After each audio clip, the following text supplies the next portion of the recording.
हरिवंश राय बच्चन साहब ने एक बड़ी कमाल बात कही और बच्चन साहब उस बात को हमेशा रिपीट भी करते हैं, अमिताभ बच्चन साहब, कि अगर आपके मन का ना हो तो ऊपर वाले के मन का होता है और ऊपर वाला कभी किसी का बुरा नहीं करता, तो जो होता है वो अच्छे के लिए होता है।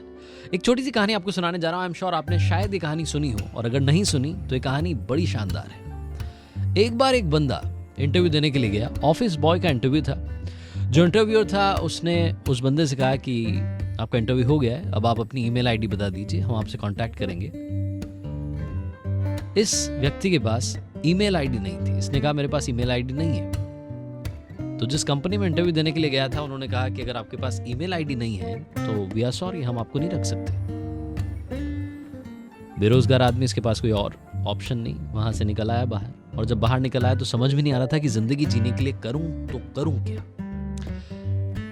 इस बंदे की पॉकेट में सिर्फ $10 थे और ये $10 लेकर के सुपरमार्केट पहुंचा, वहां से टमाटर खरीदे और टमाटर खरीदने के बाद सोचा कि क्यों ना इन टमाटरों को बेचने के लिए निकल जाता हूं। घर घर जाकर के उसने टमाटर बेचे। शाम तक उसके पास जो कैपिटल थी यानी कि $10 वो डबल हो गए $20। उसे लगा कि ये भी तरीका सही है, जीने के लिए कोई और ऑप्शन मेरे पास है नहीं, कोई और नौकरी नहीं है, कर रहा हूं तो करूं क्या। तो अगले दिन 20 से 40, 40 से 80, 160 कैपिटल बढ़ती गई।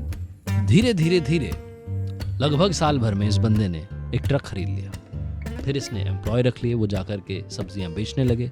4 साल में इस बंदे का खुद का सुपरमार्केट हो गया। और 4 साल बाद इसके जहन में आया कि अब अच्छी खासी दुकान है, सुपरमार्केट है, इतने सारे लोग हैं, तो मुझे इंश्योरेंस करवाना चाहिए। इसने इंश्योरेंस कंपनी वाले कॉल किया और बुलाया कि आना भाई, मुझे भी इंश्योरेंस चाहिए। तो जो एजेंट था वो पहुंचा और बोला कि सर फॉर्मेलिटी कर लेते हैं, फॉर्म भर दीजिए, आपकी ईमेल आईडी बता दीजिए। और इस बंदे ने कहा कि अगर ईमेल आईडी होती तो आज मैं यहाँ नहीं होता। जिंदगी में कई बार हमें हार मिलती है, जिंदगी में कई बार हमें वो नहीं मिलता जो हम चाहते हैं, और तब हम सोचते हैं कि हमारे साथ कुछ भी अच्छा नहीं हो रहा, लेकिन शायद उस हार में कहीं आपकी जीत छुपी हो। 94.3 माय एफएम पर आपसे यही कहते हैं, दबाव में आना बंद कीजिए। जो आप में है वो शायद किसी और में नहीं। कर दिखाइए कुछ ऐसा कि दुनिया करना चाहे आपके जैसा। और याद रखिए, अगर आप कुछ अच्छा सुन रहे हैं तो आप माय एफएम सुन रहे हैं। चलो आज कुछ अच्छा सुनते हैं।